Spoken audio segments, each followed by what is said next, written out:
Did you like that one? No. No. No, this is awful. This is the worst. This is terrible. I I wish this is going to make for an awful podcast. I have nothing to say.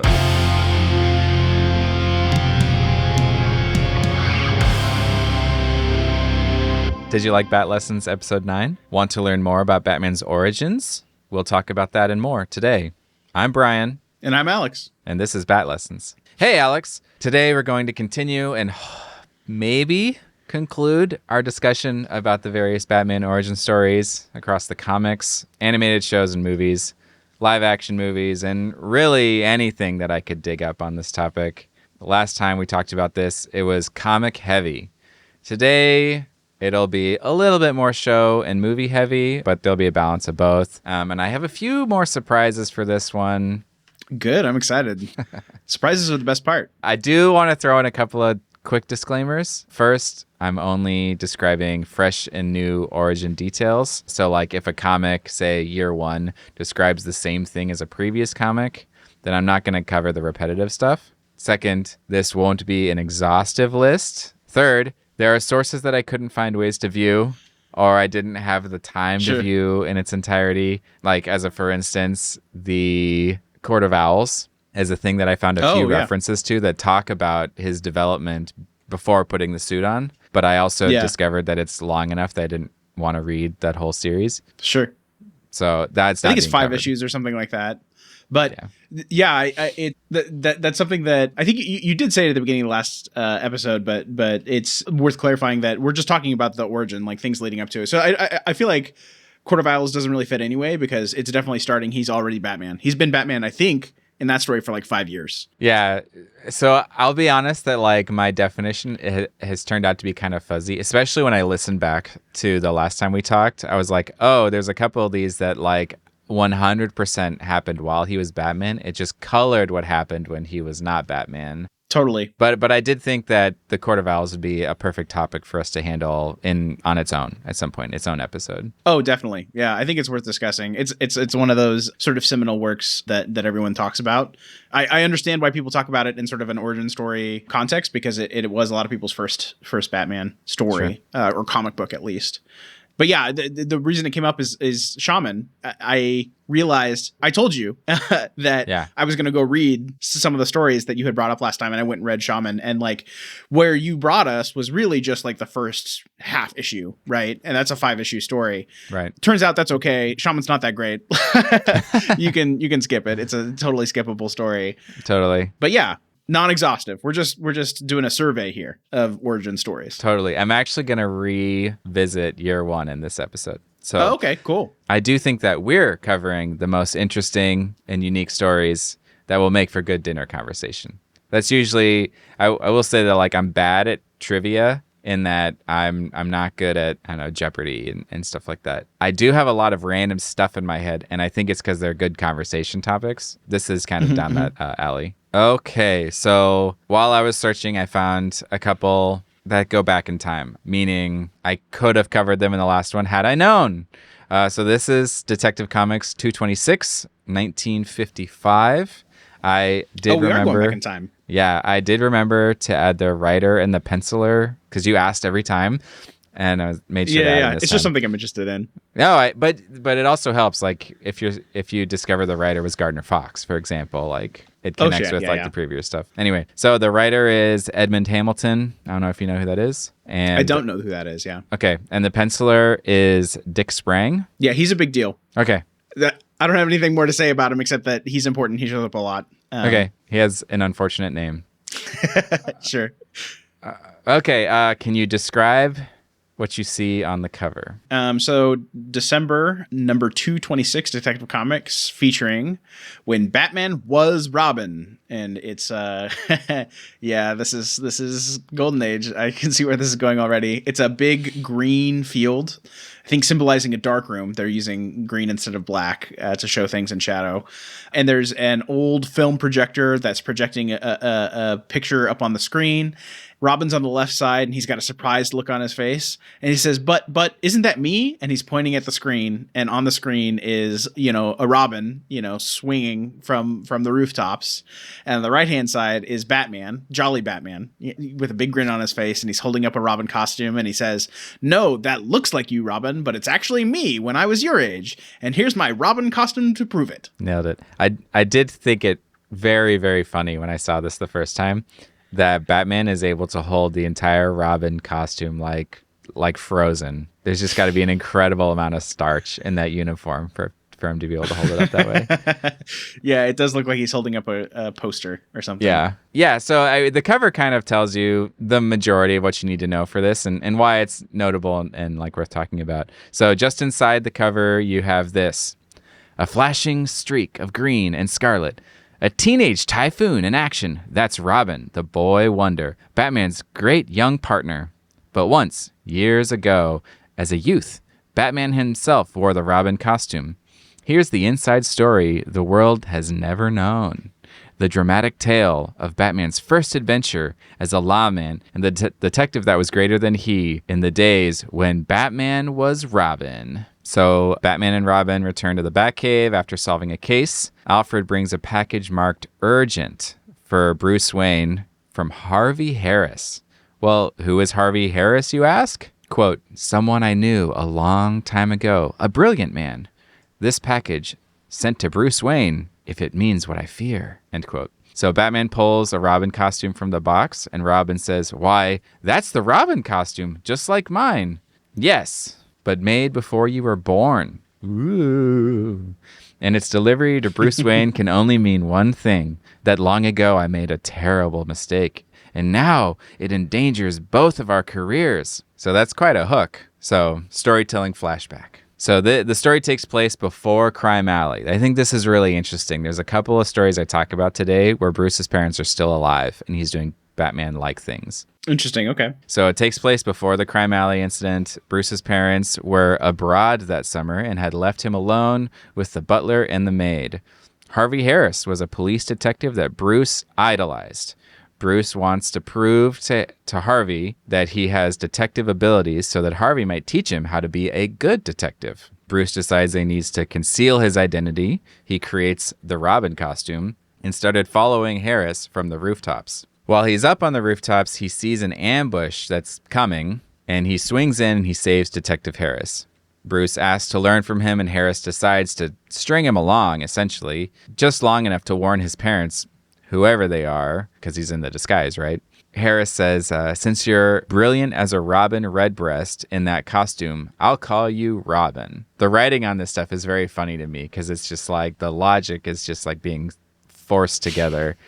It's like he has to be Robin. He couldn't just be like a dude who looks really passably close as Robin and called something else, but he's Robin. Right. No, it definitely defies logic. Like, we're just taking for granted that he's put on a costume that is the Robin costume. Like, it even has the R on the breast with the little, and it, in storytelling, when people say like hang a lantern on it, you have something that's ridiculous and you call out that it's ridiculous so that like that the writers are in on the joke with you, and so like it helps you extend the suspension of disbelief. This doesn't even bother. Oh yeah, Bruce is a kid. He puts on the costume. He goes out. Of course. Like, why not? Why not? It's very funny. Some of these early ones really crack me up. Harris spends a few minutes asking him questions that might reveal clues to determine his identity. I'll be honest, these questions are like really random questions, and Bruce is able to like understand the underlying question. Like, oh, he said, a clever costume and well cut and sewn too. And Robin thinks he's trying to find out who made my costume, so he can trace the tailor and find out who I am. It's just stuff like that where he's so on the guard to having his identity revealed. But Robin, of course, outwits him. They go on to solve a tricky crime together. It's a little bit irrelevant to the point of the story. And at the end of their adventure together, Harris says, I want you to wait until you've trained yourself fully before you start a career that can be great Will you promise? I promise. And to show I mean it, I'll send you this Robin costume to keep. Which he did, satisfied that he had kept his identity from Harris throughout their time together. Now, how had it been mailed back to Bruce Wayne if the identity of the owner had never been deduced? Well, there's a letter in the box. Thank goodness, otherwise we'd never know. It's from Harris describing how he had deduced the boy way back was Bruce Wayne, and he held onto the costume to be mailed to Bruce Wayne's residence after Harris's death. Quote, I realized that if you were aware that I had learned your identity, you'd always feel insecure. So I never told you, and I was right, for you've since become the greatest detective of all. End quote. So this is also kind of tricky because that means, well, I guess it's not that tricky. He didn't know who Batman was until he saw Robin was with Batman. And then he was able to connect that Batman must be Bruce Wayne. Because there's no way that Bruce Wayne is still a little kid. Huh? Okay, yeah. There's a little bit of stringing along there. So okay.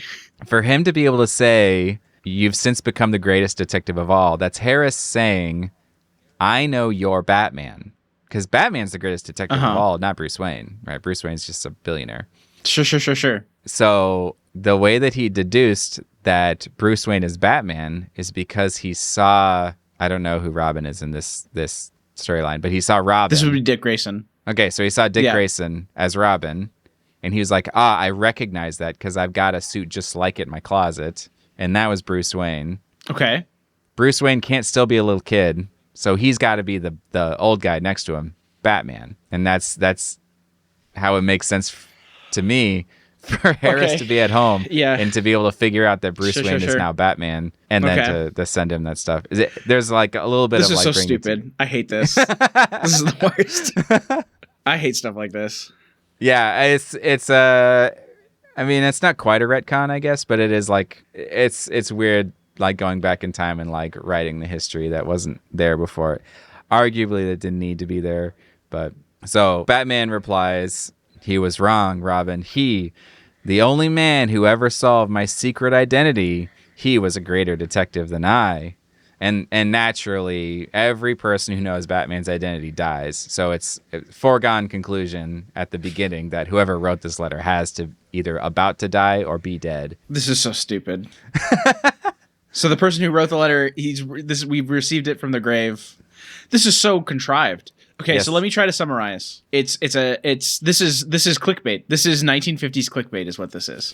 Someone said, we need to put on the cover that Batman was Robin. And they're like, how are we going to do that? I'm like, I don't know. Let's come up with a story to make it happen. So they receive a package in the mail. It's the Robin costume. Robin says, how does that happen? And then we proceed to not explain how that happened. We explain how the package showed up. Bruce was in the Robin costume when he was a kid for some reason, ran into a guy for some reason who was able to figure out who he was for some reason. He gave that guy the costume. And then that guy mailed it to him. The end. Yes. That's the whole story. This is dumb. I hate this. I'm sorry. No, okay. This is why when I was going to host, I was going to fast forward through like the whole Golden Age, because it's just like stories that are not of consequence to anyone, not to the writer, not to the reader, not to like, it's just completely throwaway. This is garbage, and they knew it when they wrote it because they wrote it to be garbage. Like someone bought this off the newsstand to go in the waste paper basket. I hate this. I mean, I can't argue with you. I don't have anything else to say to that. Okay. You ready for the next one? Oh yeah, this is gonna be great. I'm loving this episode. You're gonna like this one. Last time. All right. This is Adventure Comics 275. The writer is Jerry Coleman. The penciler is George Papp. Came out in 1960. So it is to be noted, this is Adventure Comics. So this is Superman, not Detective Comics, which is Batman. No, the Superman book is normally Action Comics. So I don't know why they're in Adventure Comics and what Adventure Comics was at this point in time. Yeah, you're definitely firing on all cylinders. Other thing. I did not catch that. Yeah, I assume it's some other anthology or something. Who knows? I would have to look it up. But yeah, Action Comics is the Superman book. This is something else. So this one and the next one are both completely bananas. So strap in. Can you describe this cover? Sure, it's mostly yellow with a big blue, box in the center that has kind of a semi sans serif, semi cursive font. It's a little weird that says adventure, and then comics in like an old timey display font where like it's got the sort of like straight lines on the inside of circles. So like you've got I don't know why I'm describing the font to you. August.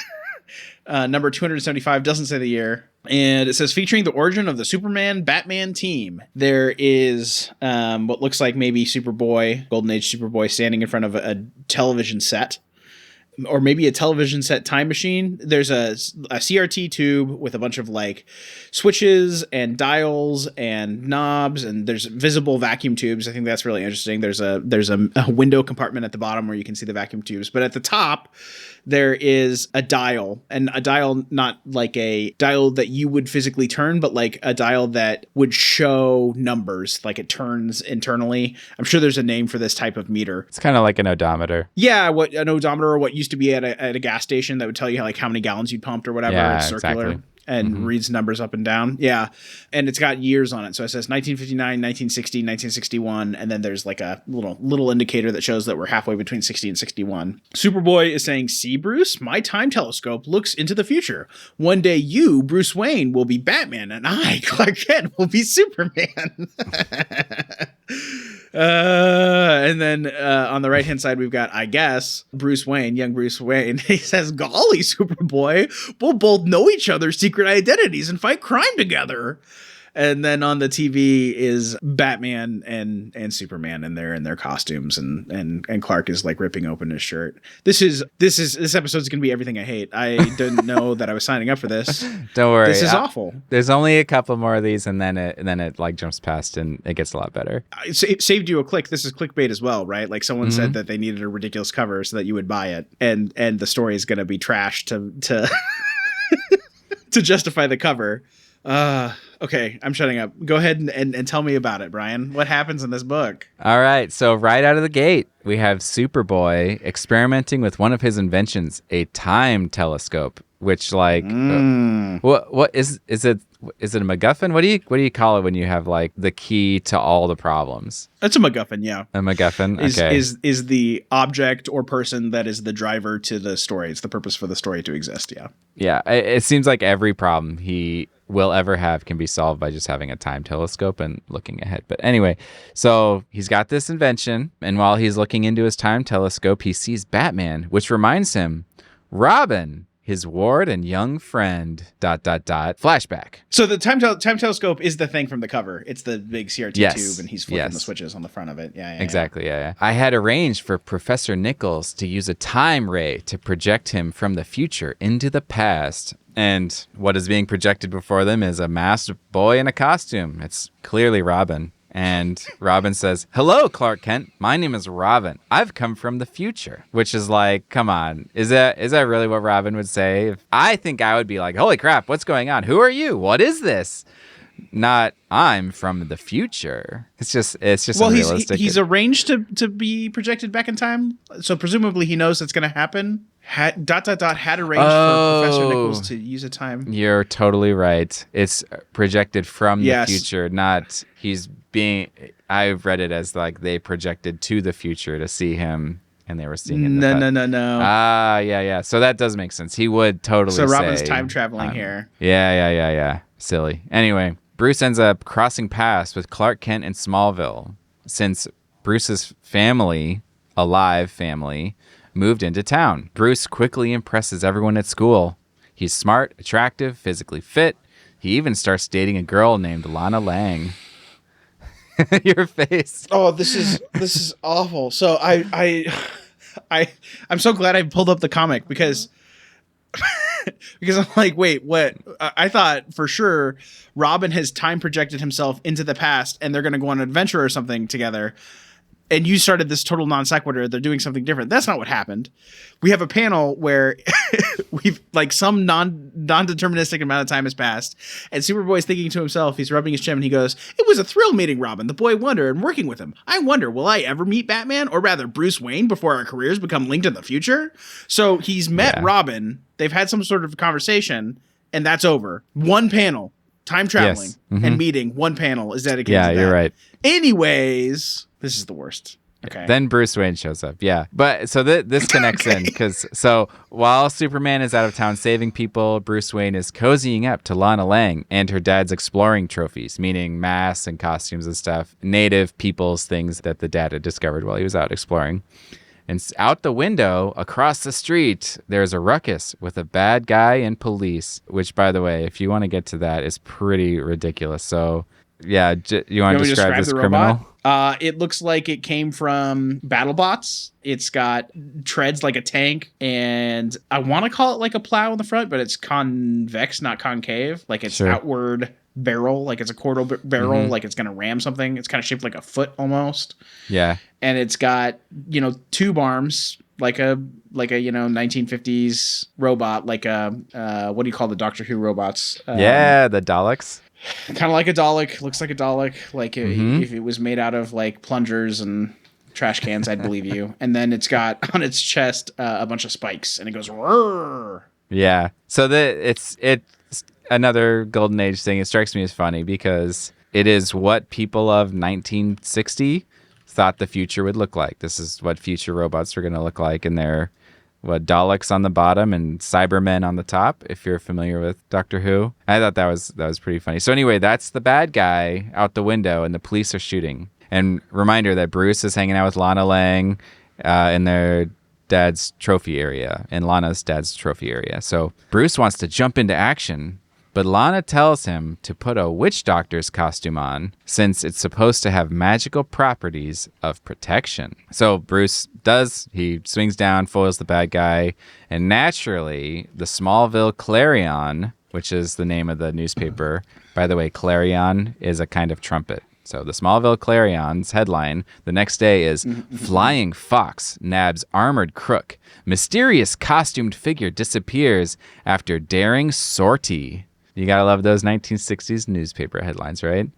So crazily, Lana convinces her dad to let Bruce Wayne keep the costume.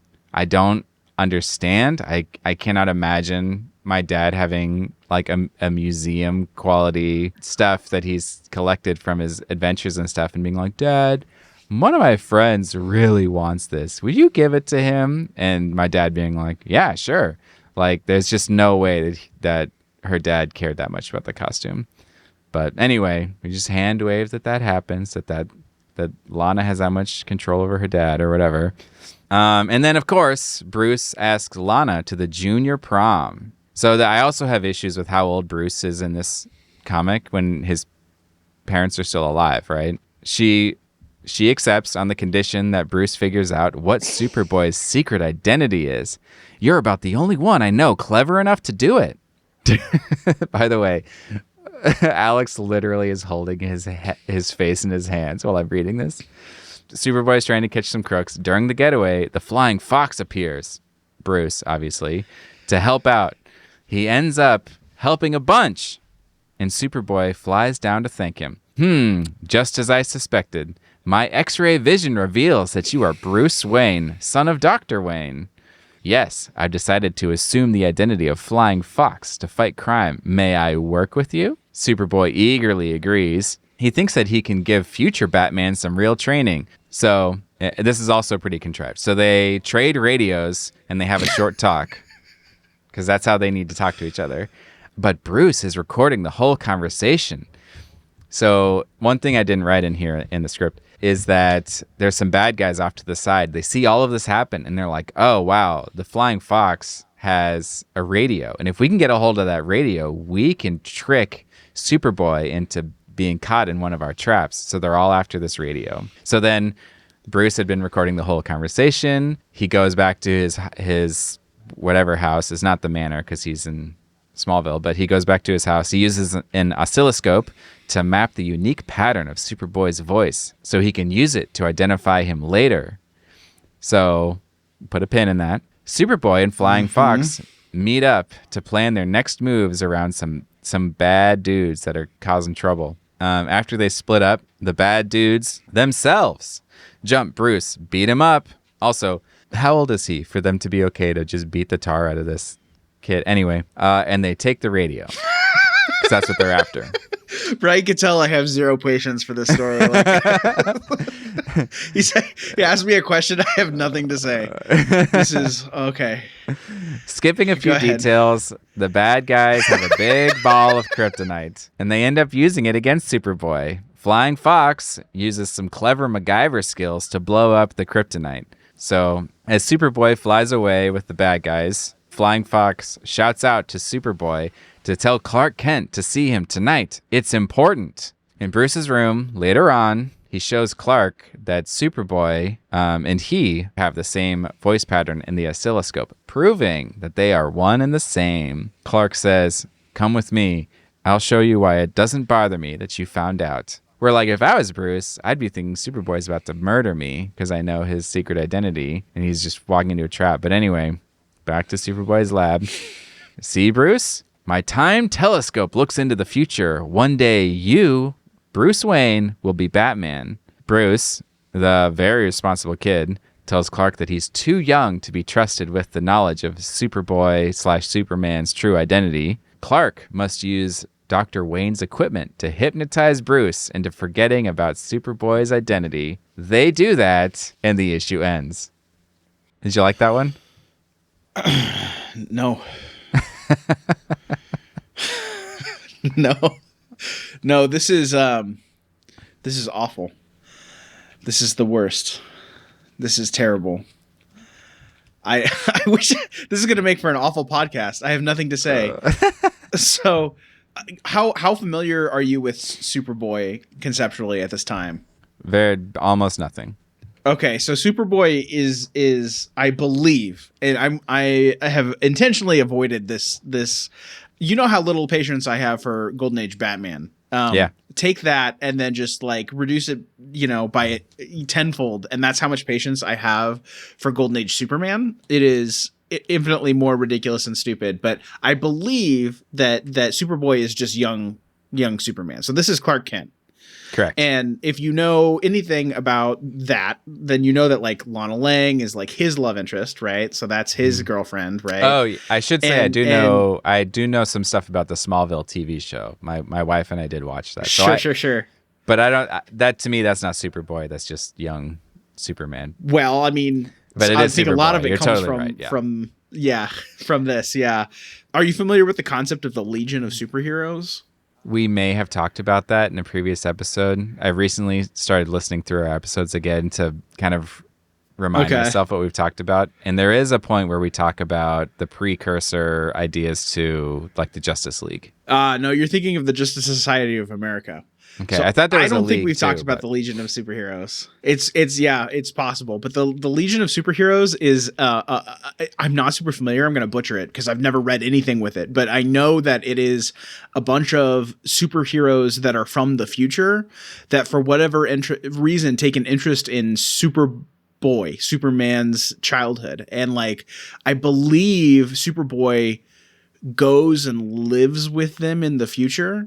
And so the whole idea is that it's this like sci-fi future comic series where Clark Kent is living in the future and then like goes back in time to continue living his childhood, right? So there's and I believe that was happening around this time, so that's probably why he has the television set to be able to see into the future. And so this is not, to me, not a Batman story, right? This is a Superman story where someone's like, okay, well, if he can see the future, then he knows that Batman's a thing, and he knows that we're friends. And so, like, what would a child Superman do? What would child Clark Kent do if he knew that he was going to befriend Bruce? And so they're just contriving a reason for them to interact with each other. And it's just yet another example of like, well, what if Bruce was a hero before he was a hero? So like in the last story, he has a Robin costume and is just superheroing for some reason. Here he has the Fox costume. Mm-hmm. It's just, the whole thing is just contrived, right? Like they're finding a reason to like tie in with like some of the logic with the Legion of Superhero stuff. They're making a clickbait title and then they're just back solving from there. Oh man, this is I don't have anything productive to say. You know, when you did the story where Bruce's father, Thomas, wears the Batman costume beforehand, At the it is masquerade. equally... Yeah, it is equally stupid and silly. Like there's no reason. It's just like adding this thing like, what if there was Batman before Batman? And I should hate it. But just the pure fact of like, I've read some stories that like reference back to this, and like there are modern writers that are playing with that, makes me hate it less, which is stupid because it doesn't have anything to do with like, I think the validity of the story in question. But oh man, I hate this. This is the worst. We got one more.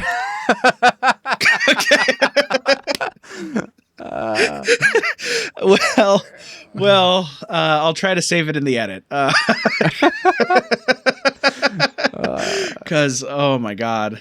So Okay. tell me, Okay. do you want to tell me all about it? So this one is Superboy 182, 1972 Oh, is when good. it came out. The writer is Okay. Leo Dorfman, and the penciler is Bob Brown, Okay.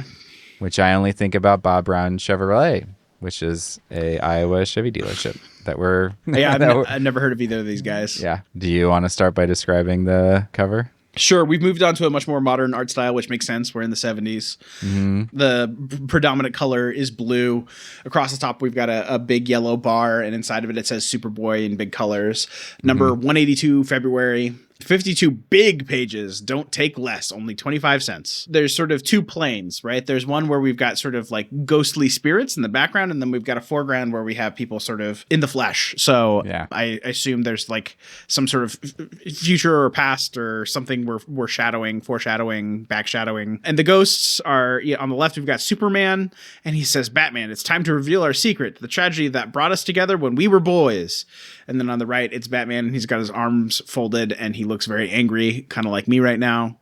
And then in the foreground, we've got Superboy on the left, and he looks very sad. And on the right, we look like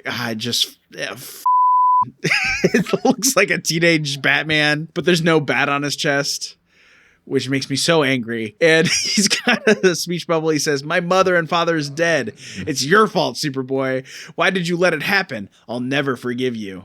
Yep, and they're standing in front of tombstones on a grassy hill. How the boy became the Batman. Extra.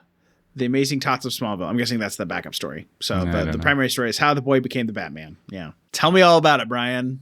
Yeah, let's do it. So it's essentially, so some time ago at an emergency meeting of DC editors, after all these years, we find the real story lost in the files. This could be dynamite. I say keep it buried. No, our readers deserve the truth. Let's lay our cards on the table and tell it like it is, like it really was. So they're like in a boardroom, right? Yeah. And the dude who says no, he's slamming his fist on the table. He's got a cigar. He's in a tie. They're all in suits, right? They've got the tray with like drinks on them. All white dudes.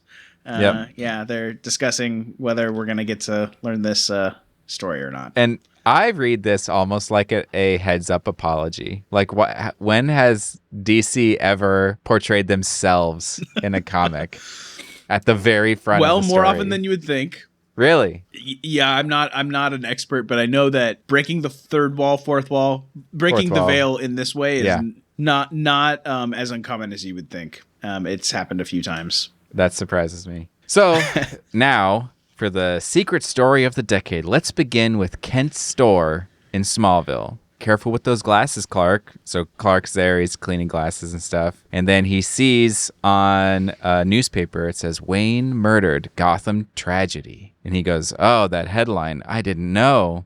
And then he's like taking off. And I'm guessing this is his dad, but he's like, where are you going? You promised to work in the store today. He goes, sorry, Dad, there's something more important I have to do. And as he's changing into his Superboy suit and running out the back door, you hear his parents back there. When it comes to doing chores, Martha, he's just like any other youngster. With one slight difference, Jonathan. Our son is Superboy with a Superboy's responsibilities. You're going to hate this because I know where it's going. You're going to hate this so much. I thought it was hilarious and ridiculous. So Superboy's flying through the air, and he says that newspaper story is 2 months old. It's too late to do anything now, but maybe there's some way I can help.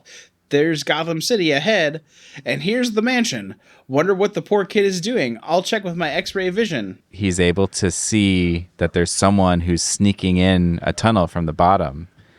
He's like, I'll drill up through the basement to get them. And the guy comes up and gets the zapped out of him. Then the door opens. There's a silhouette, and a guy says, "You see, you weren't needed, Superboy." So the bad guy is being electrocuted, and then the light comes on, and the guy is saying, "Bruce Wayne doesn't need anyone's help to catch such vermin.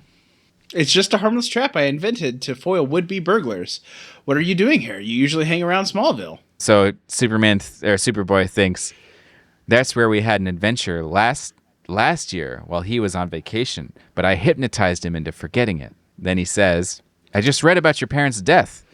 The paper said you were living here with your rich uncle. How did it all happen?" "We were coming home from a movie when we were held up by a thug. He killed my father and mother in cold blood. Mother, Dad!" And so we flashed back, and we're seeing Crime Alley, and there's a dude who's shooting. Mm-hmm. In one moment, I'd lost my father and mother. I'll never forget that night, never. "You won't escape, Sob. You'll pay for this.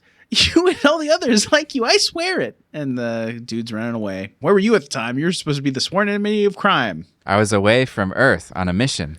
Even Superboy can't be everywhere at the same time, but I'll help you track down that murderer." I do think it's kind of funny that he's not just like, yeah, how the heck am I supposed to know about every time any random people are going to get shot in an alley? People get shot anyway. But no. His excuse is he was not on the Earth. Like, he was so far. Like, it's just an excuse that's too big. And we've established here that Bruce has a significance to Superboy because they've gone on adventures together, but that it should not be the case vice versa, because Superboy has hypnotized him to forget it. So why does he think that Superboy owes him anything? So yeah. Yep. Bruce says, "Forget it. Revenge belongs to me and no one else. Go on, take this hood to the police. You can claim credit for catching him. I'm after the big wheels of crime." So then Superboy, he's carrying away this bad guy, and he thinks to himself, he's got courage, self-reliance, and ingenuity, but he's still an amateur. And then he calls down to him, "Okay, but I'll be back. I've got some questions for you."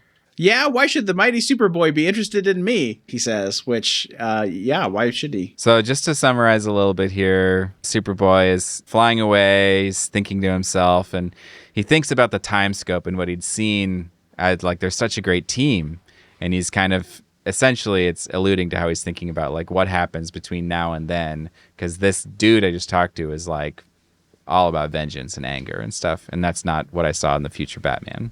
And so he comes back. So he's got the time scope. He's standing in front of the same machine. 20 years have passed. And this is part of Superboy, apparently. He's got this machine where he has a CRT where he can see the future. That's just how Superboy stories go, apparently. Yep. For 20 years. Okay. Yeah.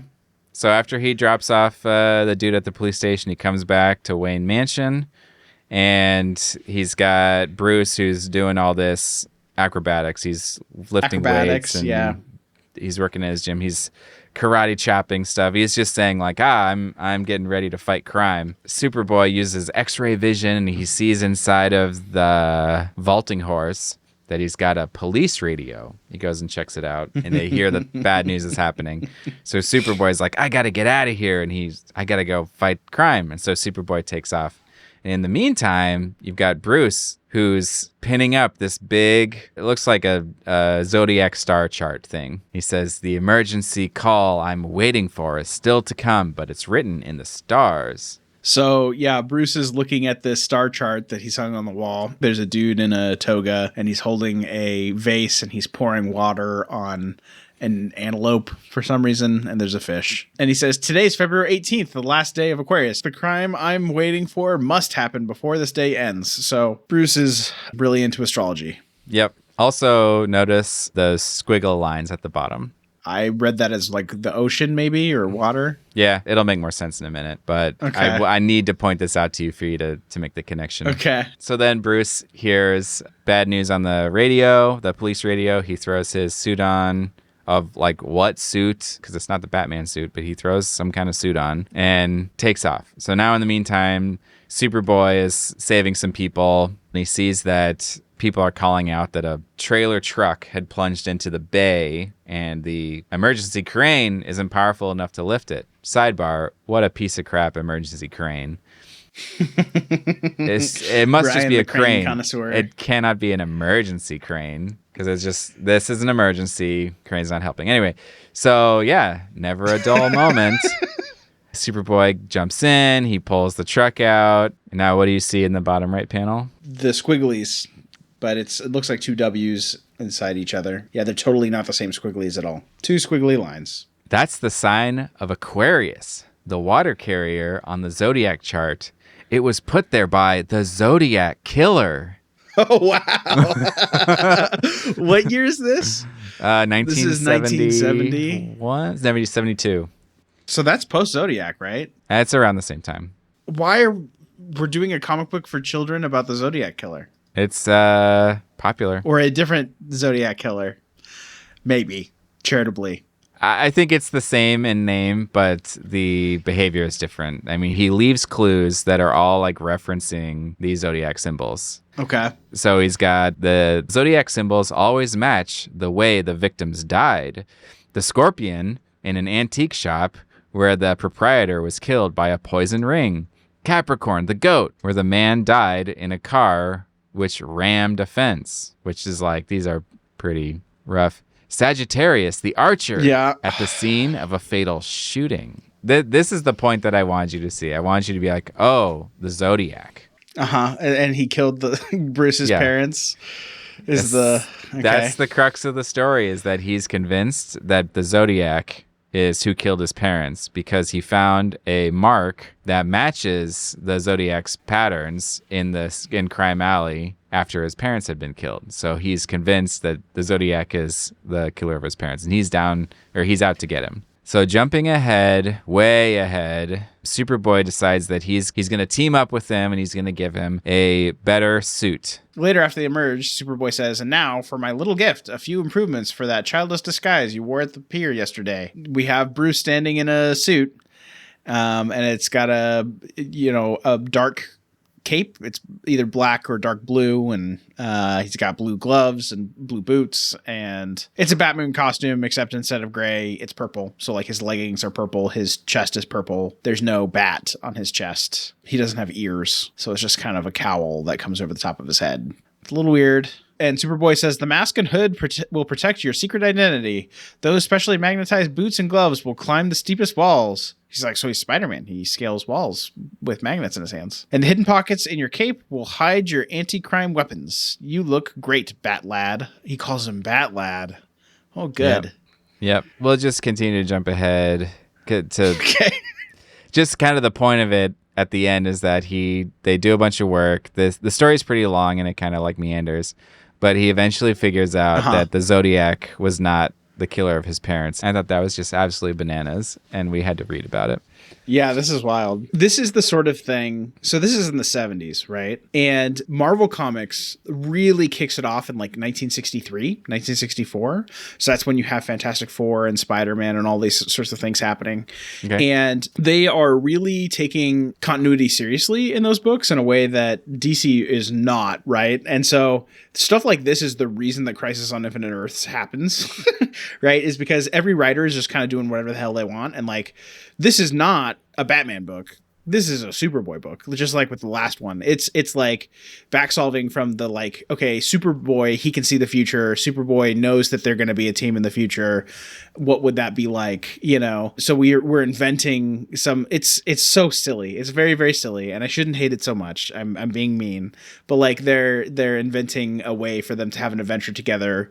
And in and of itself, that's not necessarily bad, but it's sort of like rewriting, you know, the training and the sort of lead up and the motivation for Batman and what gets him from, you know, Bruce Wayne to Batman. And so, you know, if you're reading this and whatever other book and they don't really add up and people are like, this doesn't make any sense. And I think it's, you know, very ripped from the headlines of the zeitgeist that they're doing the Zodiac Killer. I can't believe that you would target that at children, because that's a pretty grisly, like awful piece of history. Yes. That would have been like very fresh in people's minds. So I could see why you would like this very much. Because of that, because I know you're really big on Zodiac, right? Yeah, no, I am big into true crime in general, but like mostly I just couldn't believe that they did this. Can you go back to the cover? Yes, I'm looking at the cover. What's Bruce wearing? He's wearing a Batman costume without a bat on it. Does he ever wear that in the issue? No, he does not. And that's also unfortunately pretty normal. It's clickbait. This is clickbait. We're in the clickbait era of comics. You got it. Now, just cut right here. Things should get a lot better. We're past the ridiculous. Okay. There's a couple of sillier things, but they're not ridiculous like this. I was gonna say, you know, if last episode you really set the bar high, you know, if I said, oh, you know, Brian, you've outdone yourself, and now here I think maybe we've gone a little too far. We've plumbed the depths of because like I think. Yeah, like this is an origin insofar as it's a thing that happens before Batman is Batman and could be read as like leading in somehow. Like it does include the death of the parents, but this is schlock. This is not. These aren't Batman origins. This is just random stuff. Yeah. Well, they're also not in Batman stories. Like they're in Superboy. No, stuff. it's true. It's true. Yep. Okay, so now I want to revisit Batman Year One because you were absolutely right. I should have listened to you. I made a mistake last time. I just should have listened to you when you were asking those questions. In my original run on research, I was originally just looking for how the Waynes were murdered, and I bookmarked the scene in this graphic novel right where they died, and I had that in my original notes. Yeah, so when I came back and I did the write-up, I forgot all about the pages that I skipped because of the bookmark. My definition of what Batman's origins were had changed to everything that happened before he put his suit on. So I skipped a whole bunch of stuff that was really important to that in Year One. So, yeah. And I'm sure our listeners are going to send in corrections otherwise, and they may have done so already because we release monthly. Here we go. So in the first cell is an issue. They're the first cell in the issue. We've got Bruce shows up dressed as a kind of a red light district Gotham City tough guy. He's wearing an army jacket. He's got blue jeans, stocking cap. He provokes a I'll be honest, I don't know if these are all the PC terms. These are old terms, but he provokes a pimp that was jerking a prostitute around. He was being unhappy with her. The pimp pulls a knife, takes a stab at Bruce, but Bruce is analyzing the situation in detail. He dodges the attack, takes this pimp down pretty quickly, and then his whole posse attacks him. One stabs him in the leg, which is like kind of bad news for Bruce Wayne here. So Bruce ends up fighting them all. He was just intending on fighting the bad guy, ends up fighting a bunch of seemingly innocent bystanders. And Selina Kyle jumps down from the window to fight Bruce. He gets shot by the police, and then they arrest him, and they get him in the car, and they're driving him away. And he wrecks the police's car in his attempt to escape, which is exactly what I described in the Shaman book. So after successfully escaping, Bruce returns to Wayne Manor's study, bleeding. His mind goes back to his parents dying in Crime Alley. As he thinks of it, a bat crashes through the window of the study and lands on a bust of Thomas Wayne, which inspires Bruce to become Batman. So note, Year One is written before Shaman. It was released, Shaman, The Man Who Falls, and Batman 430 were 1989. That was around the time the first movie came out, right? But Year One was 2 years before that, 1987. So any of the details that I talked about in those were actually Year One references that they expanded on. That's right. So like the bat crashing through the window, that's Frank Miller. That's Year One. Yeah. He's the first person to do that. Which you did call out in the other episode. I just missed it. No worries. This is an incredible book, by the way. We don't actually see him put on the Oh yeah. costume, but the first time he shows up in the costume is so good. There's this page where he has this bomb and he blows up the wall on these criminals that crime families that are having a dinner together, and he blows up the wall and he's standing on the rubble and it's all dark in the room, and so you like see his silhouette and he says, "Ladies, gentlemen, you have eaten well." He shows up to scare the piss out of him. I'm butchering it, but it's such a good moment of like, yeah, we don't see him put on the costume, but when he dons the costume for the first time is like very badass. Yeah, definitely. I agree. Year one's incredible. Most of my exposure has been through the animated movies or TV shows or whatever, and year one is excellent. I also really like The Long Halloween, but yeah, year one's excellent. It's also really interesting because the story is similar to the Batman in that the movie The Batman that just came out, because it covers a lot of Gordon's storyline as well. Which is also very interesting in the storytelling. Okay, so let's jump ahead to 1992. Batman, the Animated Series, episode Nothing to Fear. So Bruce visits Gotham University, bumps into Dr. Long in an elevator. Long tells Bruce that he attended university with Thomas Wayne, who had big plans for his son. Bruce is talking to Long, so Bruce assures Long that his father would have been at least pleased that Wayne Enterprises had made great profits, but Dr. Long huffs in disagreement. He believes that Bruce has disgraced the Wayne family by acting nothing more than a rich playboy, adding that it was fortunate that Thomas had not lived to see what had become of his son. I'm jumping ahead. Batman is battling the Scarecrow. He gets blasted with the fear toxin. At this time, the building is burning, and Batman sees his father in the fire. Thomas says, "Bruce, you have failed me. You have disgraced the family name." During his fear recovery in Wayne Manor, Bruce holds a framed photo of his parents, the voice of his father ringing in his ears.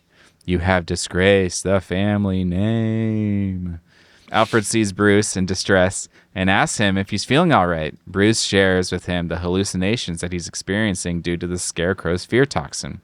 He says, I'm shaming the family name. Alfred grabs him by the shoulders and says, "That's rubbish. Your father would be proud of you because I'm so proud of you." And a rare, warm moment is shared between the two. And at the end of the episode, Bruce leaves roses on his parents' graves. So this story obviously takes place after he is Batman, but I thought was worth telling because it references how much the events of his history of his parents dying really weighs on him, and it is a driving force, which doesn't show up that often in Batman, other than like the origin story. But this illustrates to the audience how much he thinks about his parents' death. And there's one other thing that I thought was interesting. This is the first episode of the series to feature Batman's past. Only the 1989 movie by Tim Burton and an episode of Superpowers Team, the last season of Super Friends, incidentally also featuring the Scarecrow as the main villain, explored the Dark Knight's origins outside the comic medium before this episode. So I thought that was pretty interesting. That totally makes sense. I didn't realize that Superpowers Team was just Super Friends. That makes everything click for me. That they had just renamed it for its last season. That my mind was so blown that there was a TV show we hadn't heard of last time. And it is kind of wild that we are, many years in on Batman, and he's had many adaptations by this point, but sort of what we talk about, which is the adaptations of the origin are way overdone. Like every movie and every TV show does it. And like we kind of get, we balk at the idea of a new adaptation doing it. Like we had a whole conversation topic on the last episode of the show of like, should we be retelling the origins? But at this time in the 90s, not that long ago, I guess it was long ago. We're old. Newsflash. It hadn't been retread that many times. And when they do it, they're actually doing it in a very tasteful way. They're not just starting at the beginning and doing a flashback. They're contextualizing it, in using it to contextualize a present day story, one that has a lot of heart. We see Bruce and Alfred work through their emotions together. So, right. Yeah, very well done. All right. 1993, just a year later, the movie Mask of the Phantasm. So this is the first, potentially the only movie that's based on No, it's not the only. This is the first of a couple movies that were based on the animated series. They're based on the animated series. There's also one with Mr. Freeze. I can't think of what it's called right now. Yeah. And there was also the Batman Beyond one. I don't know if you count that, but it was all the same people working on it, which was the Return of the Joker or whatever. Yeah. This is the only one that had a theatrical release, which was not the original plan. It was going to be straight to video, and they had made like the first 15 minutes of the movie or something like that, and did a screening with executives who really liked it and decided to pivot it to be theatrical, which was a big deal because they had to reanimate the whole thing. But yeah, this one got a theatrical release. So this one's got an interesting take on the origin story. So Batman's in college. He visits his parents' graves, which it reads as something he does frequently. And while he's there, I don't know how to pronounce her name, Andrea Beaumont is also visiting her mother's grave. She's talking to her mother and comments on Bruce also being at the cemetery. I've seen him on campus. Very moody. Cute, though. So then she and Bruce end up talking. She's charming. She leaves. So at this time, Bruce is already fighting crime in a ski mask, but he's not yet Batman. One day while practicing martial arts, Andrea shows up to see that why he hasn't called her yet. Because they met, they seem to have a good time, they hit it off. Why didn't you call me? He's a little condescending to her, and she ends up flipping him with her own martial arts experience, and that was the trick for him.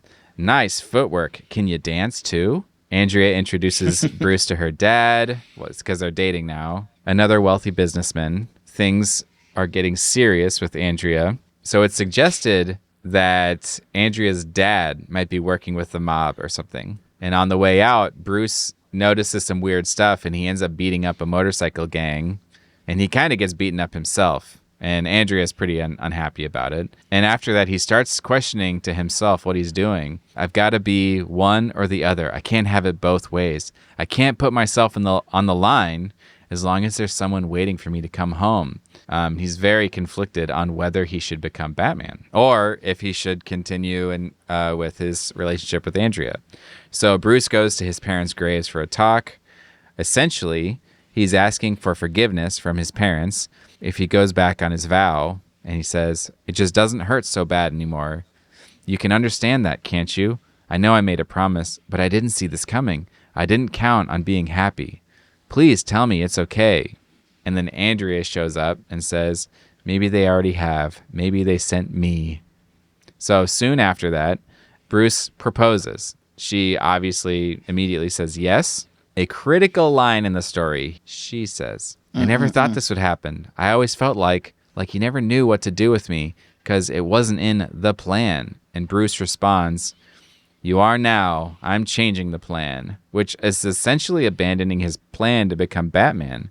Seemingly the next day, Alfred brings the engagement ring and a note to Bruce. It says, left with dad, too young, need time, forget about me. It's pretty short, pretty terse. And right after that, Bruce puts on the Batsuit for the first time.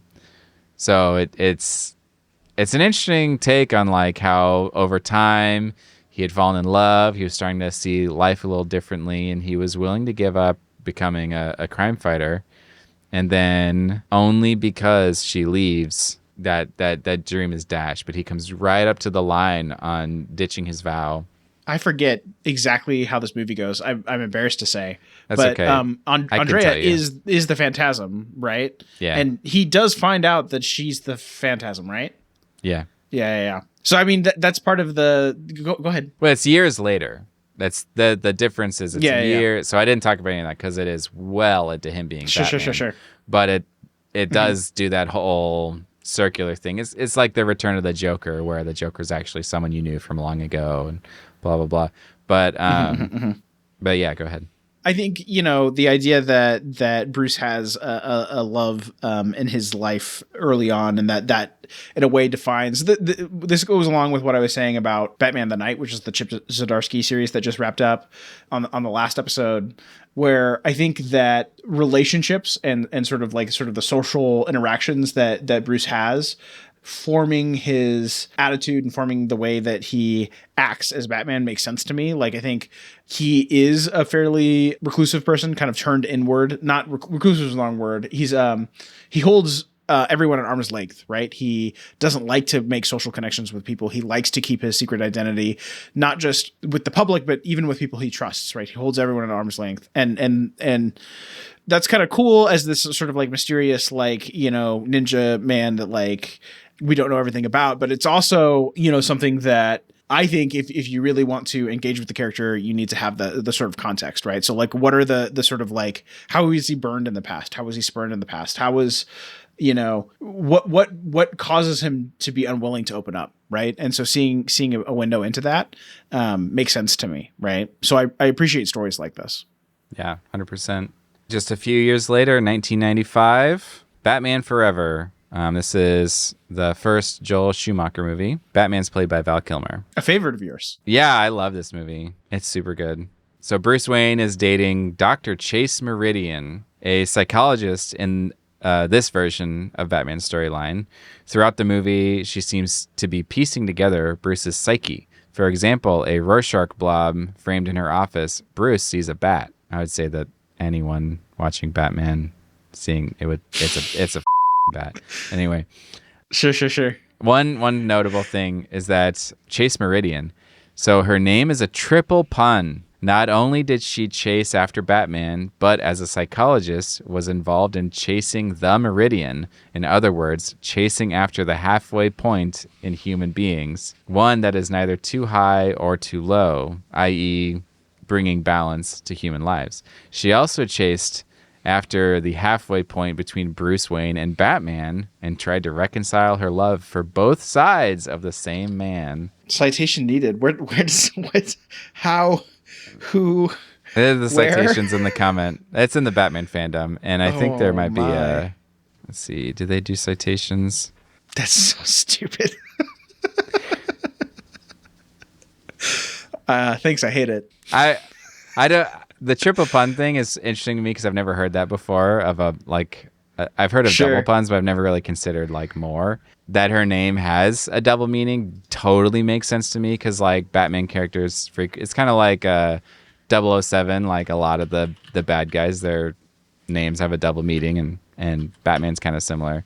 So that strikes as like totally plausible to me. Like Edward Nygma, he's an Enigma, right? Sure. So Chase Meridian, sure. It lands in the same area for me. So anyway, in the movie, they go to the circus where they see Dick Grayson's parents killed by Two-Face. Feeling empathy for Dick's loss and feeling responsible for their death, because he didn't save them, Bruce brings Dick home. Dick swears out revenge for his parents' death. So the whole movie seems to take place at night. So I don't know how much time has passed. But one night, when they are together, Bruce says, "It's happening again. Flashes of my parents' death." Dr. Chase responds, "Your memories are trying to break through. Don't fight them." And Bruce says, "I want to tell you something I've never told anyone." So then the movie flashes back. He's at his parents' wake. He talks about, my father had the red book, Thomas's journal that he'd written in every day of Bruce's life, a book that would never be written in again, and how that made him realize the finality of his parents' death. The scene flashes over to him running through the manor grounds in the rain, carrying the book. The ground gives out under him and he falls down into a cave, just like in The Man Who Falls, but this time after they're dead. He stands up and sees a bat flying at him. "I was scared at first, but only at first. The figure in the dark was my destiny. It would change my life forever. I would use its image to strike terror into the hearts of those who did evil. I would ensure what happened to me would never happen to anyone else again. I would have my revenge." And then the flashback ends. And so that's the flashback portion is like the big origin story thing there. So it's obviously a rip from the comic book stuff in the past, but it's like kind of molded together a little bit differently. Yeah, A plus. I think this is great. I think if you're gonna do a flashback to a part of the origin, and knowing that everyone's seen and heard it a million times over, that showing the funeral makes sense, showing him finding the Batcave makes sense. Seeing the Bat is sort of a comic element that I don't think we have seen up until this point. It doesn't crash through the window, but has an encounter with a Bat. So yeah. I hate to say it because these movies aren't the best made, but I think this ticks all the boxes, right? If you're going to pluck this like 2 minutes out of this movie and put it in another one, A plus, well done. Mm-hmm. And then this is the first movie that I know of. I think it has to be because it's only the third Batman live action movie, and there's no origin story. Well, if you don't count the 1966 one, yeah. Oh, I don't. And not the serials from the 40s as well. Those aren't movies, but those are, I guess those are live action TV show stuff. So that's fair. Silver screen, yeah. But yeah, so this is the first one that like it's got the Bat, it's got how he discovers the cave, and it also has that I would ensure, it's the vow, right? I would ensure what happened to me would never happen to anyone else again, and I'd have my revenge. Sure. Like that line never comes through otherwise. Batman Begins, and nobody likes this movie, but it's wink, wink. It's the Christopher Nolan Batman. It's where Christian Bale plays Batman. This origin story is basically a direct pull from Batman 430, which I guess would be... No, yeah, this is not year one. So it'd be a direct pull from Batman 430. Bruce falls into a cave while he's playing with his friend Rachel. Thomas pulls him out while he's down there. Bats swarm. This time, opposed to 430, Thomas is loving and caring, and he carries Bruce into the manor. I will say that this storytelling is done really well because it hints at a bunch of other stuff. Mm-hmm. So Alfred makes a comment that is reminiscent of the recurring themes of The Man Who Falls by saying, it took quite a fall, didn't we, Master Bruce? And Thomas says, and why do we fall, Bruce? So we can learn to pick ourselves up. The movie shows that Bruce is having nightmares about bats. Thomas tells Bruce that the bats attacked because they were afraid of him. And all animals feel fear, even the scary ones, when he shows Bruce a pearl necklace that he plans on giving Martha at the same time. So the couple of things here that are, I think, interesting is that like all animals feel fear. That's kind of like setting up the whole Ra's al Ghul thing with the it's not a fear toxin, but it's essentially a fear toxin later in this movie. Mm-hmm. Also, he shows Bruce the pearl necklace he's going to give to his mom. That gets torn off of her while she's being killed that same night. So like Ruh-roh. Also, Scarecrow is the villain in the movie. Yeah. And yes, you're right. He also decides that he wants to strike fear to the hearts of the criminals. It's a very well written movie. Yeah, it is. I'm not biased. So, riding the train to their theater engagement, Thomas talks to Bruce. Which is also where the final set piece of the film takes place. Yes, you're right. Thomas talks to Bruce about how the city has been suffering and that people less fortunate have been enduring some very challenging times. And he built the train that they are riding to make transportation available to all people. So the theater show that night that they watch is, Boito's Mephistopheles? Sure. I looked it up. It is. I have no idea how it's pronounced. In that opera, the scene we witness is none other than the Walpurgis Night, where the demons and otherworldly creatures enrapture. This is a real term. The mise-en-scene. Sure. Kicks off. Mise-en-scene?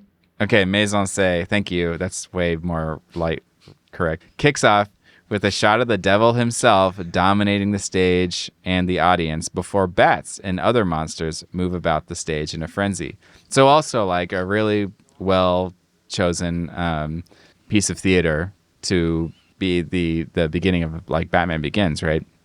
It's not Zorro. It's not a movie. It's an opera in this version of the origin story. And so then Bruce is reminded of the bats in the cave. He's unnerved, and he asked if they can leave. Thomas, continuing to be like the coolest dad in all of like cinema history, is like, yeah, let's get out of here. And so on their way back to the train, they get robbed. The man has a gun. Thomas very calmly tells the man to take it easy. He hands over his wallet. The robber turns the gun on Martha to take her new pearl necklace. Thomas steps in between them, protecting his wife, and the gun goes off. Martha begins screaming, and the robber shoots her too. As he's dying, Thomas says to Bruce, "It's okay. Don't be afraid." Again, referencing back to the all animals feel fear thing. The whole movie's about fear. Then Thomas's eyes close and he dies. So the next scene is when the not yet Commissioner Gordon meets Bruce and is very kind to him. And this references back to a whole bunch of other comics, but like, help me out. Year One does something like this, maybe? I couldn't tell you off the top of my head, but this definitely is a thing that happens in the comics. For sure. I just watched a thing about this really recently. I can't pull it to mind. But anyway, many cross comparisons between this and other stuff. But yeah, the not yet Commissioner Gordon's really nice to Bruce. A businessman stops to talk to Bruce at the funeral, saying, "You're in excellent hands. We'll be watching the Empire. When you grow up, it'll be waiting for you." And then inside, Bruce says to Alfred that it was his fault. And if he hadn't gotten scared, they'd still be alive. Again, like the fear thing. And then like the point of the movie, essentially, I don't want to like water it down too much, but like a major part of the movie is about him learning to overcome fear and not be afraid of stuff. Totally. Yeah, A+. No, I don't have anything to say other than this is definitive for me. I don't think anyone's done it better before or since. Yeah, that's probably right. Batman Earth 1. This one was a very interesting read for me. 2012. It's Jeff Johns as the author, and the illustrator is Gary Frank. These guys are a dream team, by the way. Some of my favorite comics are written by Jeff Johns, illustrated by Gary Frank. Yeah, just totally as an aside.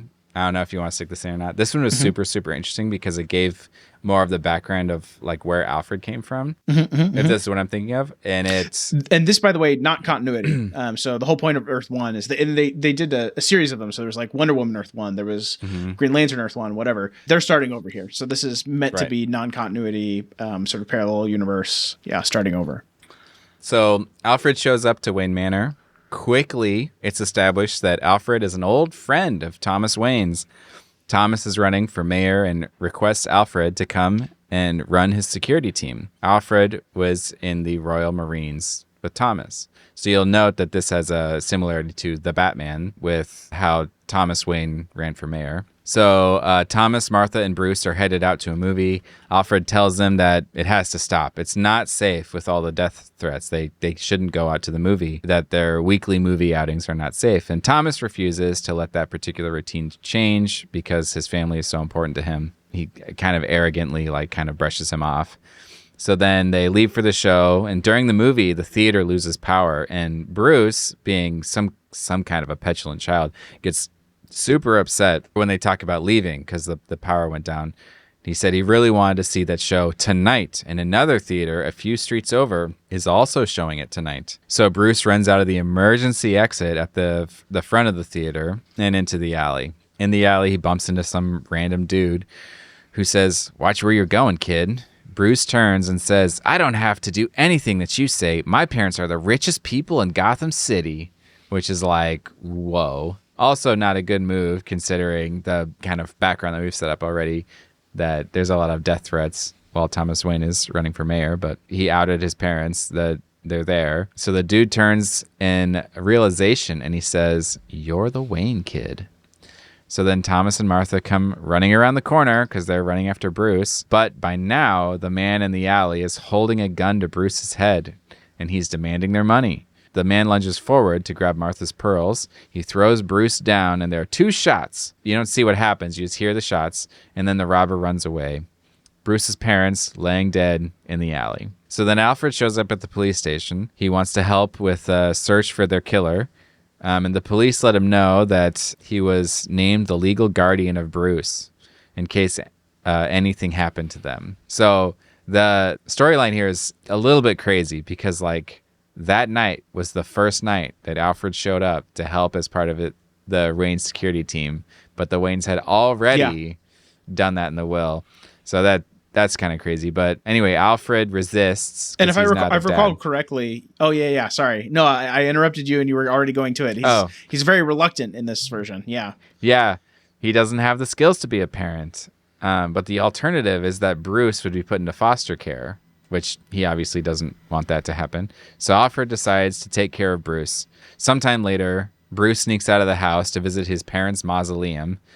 When he opens the door, a swarm of bats fly out and knock him down. Going through storage later, Bruce encounters a samurai suit with obvious bat references. Can you describe this picture, Alex? yeah, I'm gonna do an awful job describing this. It's a samurai suit. It has a cape that's draped over the right shoulder. It's on the left, looking at it from the front. It has lots of those sort of like armor plates on the forearm, on the bicep, on the shoulder. Yep. And around the neck, it's got what looks like sort of a very large necklace with a very large rope.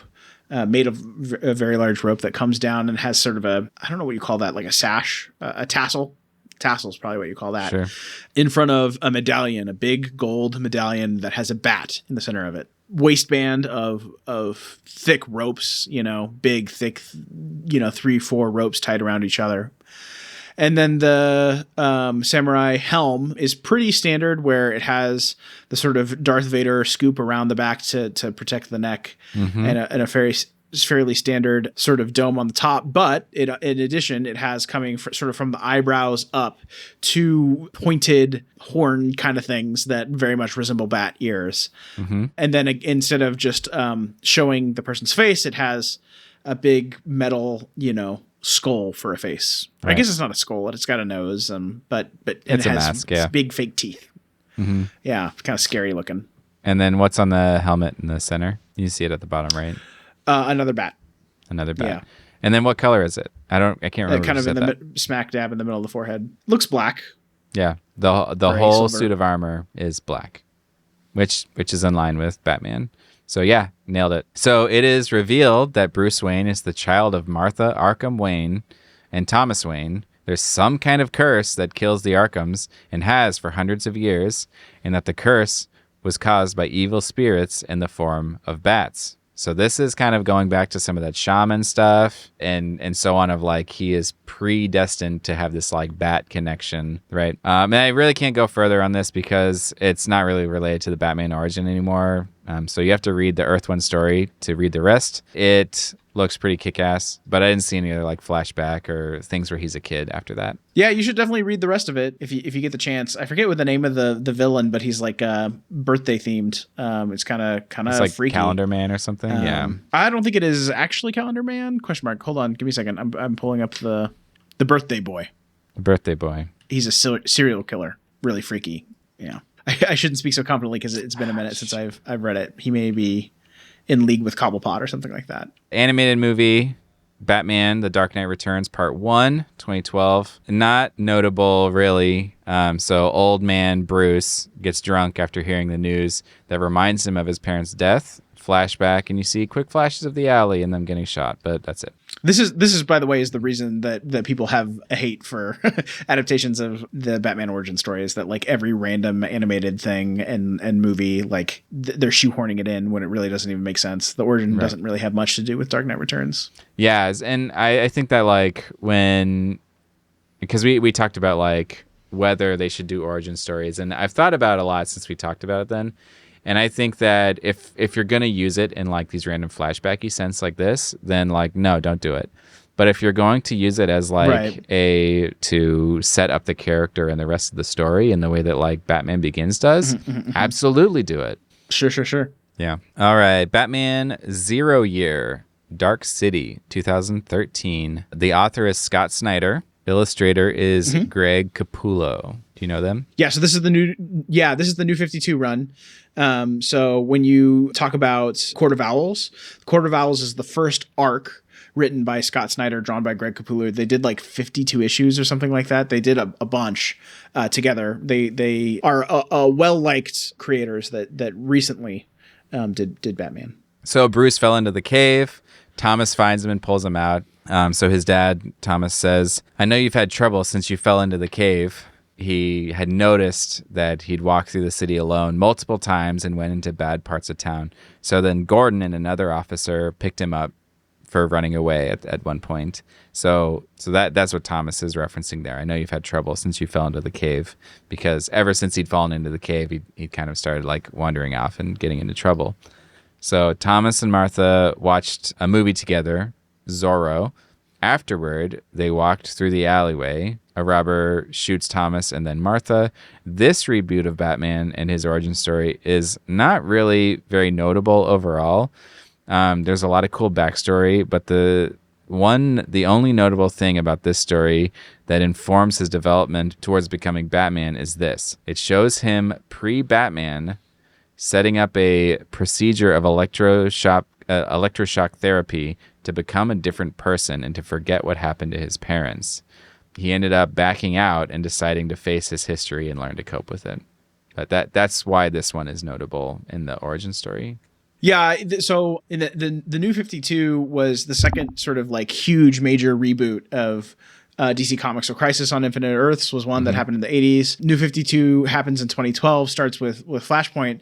And Dan DiDio, who was the publisher at the time, asked them to do this because they were asking everyone to do it. They, across all of the books at the same time, they were doing 0-year stuff. And Scott Snyder did a bunch of interviews at the time and was basically like, listen, Year One is one of the most famous and popular books of all time for good reason. And like, I'm not going to top it. And so like, I don't want to, he very purposefully avoids contradicting or acknowledging or doing anything with it. And like, so despite the fact that this is like, Dan DiDio's like, this is a different universe, none of that happened. And Scott Snyder says like, I'm not going to write a thing that says that didn't happen. Right. So he goes and does something completely, totally different, steers clear. It's an interesting story. I wouldn't necessarily call it an origin. And it's not the height of the Scott Snyder, Greg Capullo run. I would not start here. The next one, 2013, the Justice League, the Flashpoint Paradox. It's an animated movie. There's a whole bunch of Justice League animated movies like this.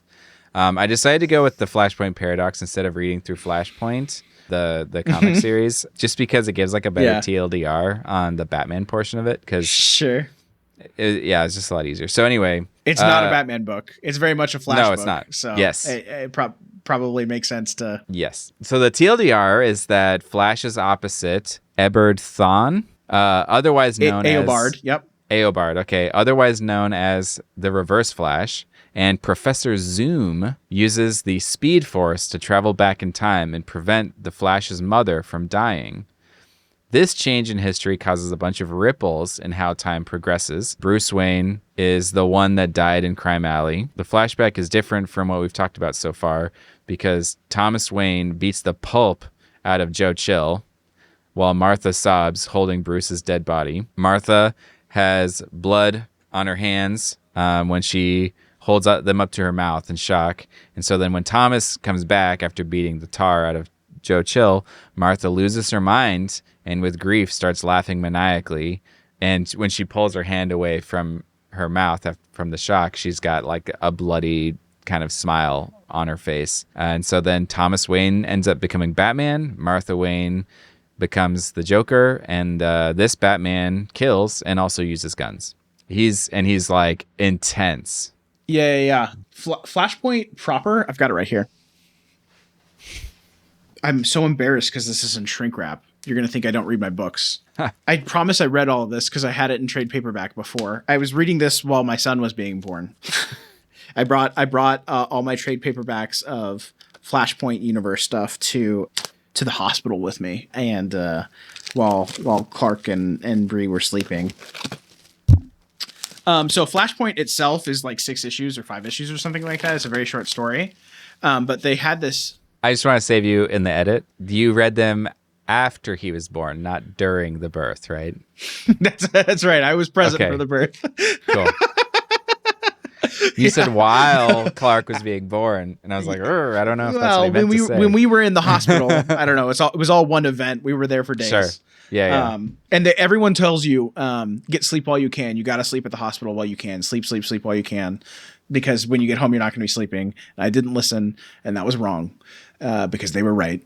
But I was reading Flashpoint. So this tome is the 10th anniversary Flashpoint omnibus, and it has all of the spinoffs. So like Oh my I'm goodness. fairly certain, I'm fairly certain that we don't actually see the Batman origin or Martha at all in the Flashpoint book proper, but there is a whole spin-off series. I think it's like 3 issues where we get to see Martha being the Joker, and that's really cool. Not written by Jeff Johns. Sure. So yeah, a bunch of people were commissioned to write spin-off books that take place in the Flashpoint universe. So this history, alternate history, everything's screwed up. What's happening right now? So there's like a Wonder Woman book, and there's an Aquaman book, and there's a, all kinds of stuff like that. It's super interesting, alternate universe. It's nice because it's self-contained, doesn't have anything else you need to know about it. But it's worth noting that what you say here in your notes is that Eobard Thawne is the one that changes history. In the book, that's not the case. It is Barry Allen. He changes history. Oh, interesting. Yeah, okay. he's trying to save his mom and screws up, so he does it to himself. Same year, 2013. So this is, you probably didn't think we were going to go to the Teen Titans Go to the Movies animated movie. I did not. This is the silly but funny one. So the Teen Titans. I can't believe that was 2013, by the way. I feel like that was last year. My God. I know. Time We're flies. old. It's crazy. Yeah.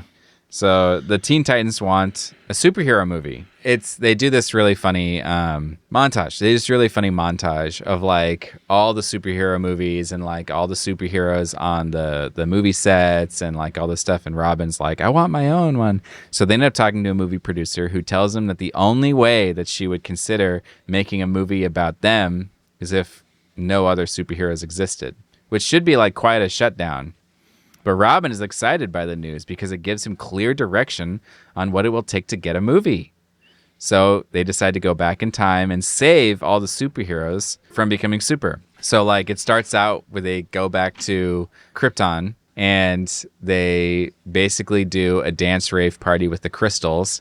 And the crystals on Krypton in this dance rave end up saving the whole planet. And there's no need for Clark Kent or Kal-El to be shot across space, right?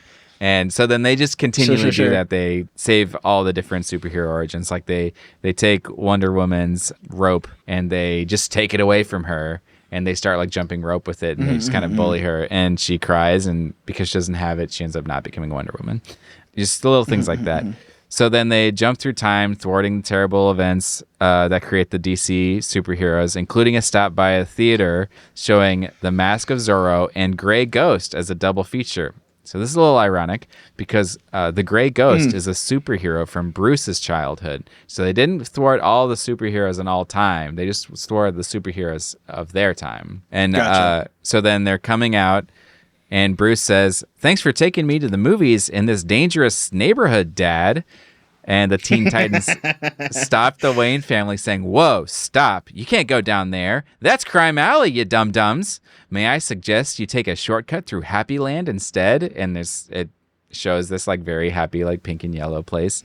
And they're like, oh, yeah, great idea. Success. No Batman. So then it turns out that messing with time is bad in this instance as well. So they go back in time and then cause all the tragic events that were the cause of the creation of the superhero. So including pushing Martha and Thomas Wayne down Crime Alley. You hear shots. Bruce looks horrified. And then Robin gives the team the thumbs up. And they go back to the present. They also, I thought it was funny. That sounds so good. Yeah, it's pretty funny. I didn't watch the whole movie. I just watched that section. I think you'd be a little bit proud of me because I threw these up, and it wasn't QuickTime. It's another video software. But I watched a whole bunch of these on 2X just so I could jump to the important parts more easily. And I watched them at normal speed. No, that doesn't make you. Oh, you watched the important parts of it. It still doesn't make me proud of you. I realized, because I also have been listening to some of our older episodes, that there's like inside jokes that we give that like people don't know. Brian is referring to the fact that I listen to like podcasts and watch YouTube at 2X, but I listen to podcasts purely at 2X nonfiction as well. Yeah. I do not consume any fiction at 2X. I don't approve of any such thing. It's funny. But one other thing that I thought was funny, totally not Batman related, is the way that they save the Teenage Mutant Ninja Turtles is they just pick them all up and turn them around because they're about to crawl through the U's, and they just pick them up and turn them around. That's amazing. That's all they did. It's super funny. Yeah. I love that they do non Warner Brothers, non DC properties. Yeah, I thought they did a good job with it. I need to go watch that movie. Okay, Gotham, the TV show, 2014, pilot episode. So, young Catwoman steals milk to feed her stray cats. In the alleyways, she hides as a couple and their young son come walking down the alleyway. I bet you can't guess who they are. The silhouette of a man. Catwoman's present for some reason? Yeah, young good. Catwoman. I like this. The silhouette of a man is walking toward the family with purpose. His hand in his pocket. He pulls the gun on the family. Give me your money. No problem, says Thomas. He hands the mugger his money and says, we're cooperating. The necklace, barks the mugger. So Martha takes the necklace off, and as she hands it over, the necklace breaks and the pearls fall. The mugger moves his gun and shoots Thomas. Then he turns and shoots Martha. Bruce is obviously shocked. The mugger aims his gun at Bruce and then runs past him. So Bruce calls out to his parents since they're both dead. Probably But they're both dead. Oh, did I say the wrong thing? You said since they're both dead. Oh yeah, he calls out to them, but they're both dead. So then, yeah, James Gordon is called to the crime scene where he talks to Bruce. Bruce expresses guilt for not stopping the mugger from shooting his parents. Gordon tells Bruce that he couldn't have made a difference and what he needs to do is be strong. So then the first episode largely is about Jim Gordon, but it does connect in. It's pretty interesting. But Jim Gordon quickly ends up encountering a bunch of bad people like Falcone and his gang. He is able to find that the guy who had Martha's pearls, that guy, seemingly Poison Ivy's abusive father, dies in a chase with the police. Surprise, he was framed. Gordon goes back to Bruce to apologize for failing to find the killer because he found a dude who had been framed. So he goes back and he apologizes to Bruce and asks for another chance. And Bruce grants it. But the important thing there is he says to Bruce that you can't tell anyone that I've told you this because everyone, like the police have closed the case. But this dude had been framed, and only I know that. So this is essentially where the pilot ends. I did read ahead and see that Matches Malone is the name of the dude that actually killed the Waynes, and that's funny. Is a hitman paid to do the hit by Hugo Strange. Why would they do that? And Falcone had set things up to frame this other dude so that Falcone controls the city. He controls the mayor. He controls the police.